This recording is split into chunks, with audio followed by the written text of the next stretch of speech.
mayor of New Jersey calls Republican presidential hopeful Donald Trump shameful for saying American Muslims cheered as the Twin Towers came tumbling down on 9/11.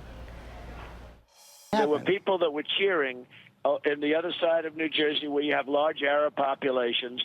They were cheering as the World Trade Center came down.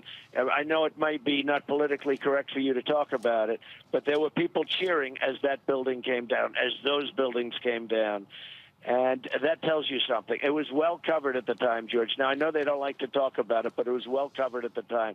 There were people over in New Jersey that were watching it, a heavy Arab population.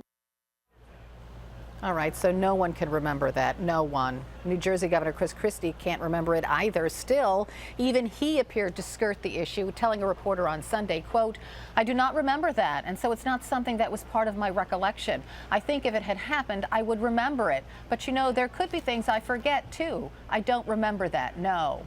To be clear, there are no reports and no video that matches Trump's claims. So let's talk about this. CNN military analyst Lieutenant General Mark Kirtling is here. I'm also joined by CNN political commentator Errol Louis. He's also a political anchor at New York One News. Welcome to both of you. Good morning. Thank you. Good morning. So General Kirtling, is such rhetoric helpful in the fight against ISIS?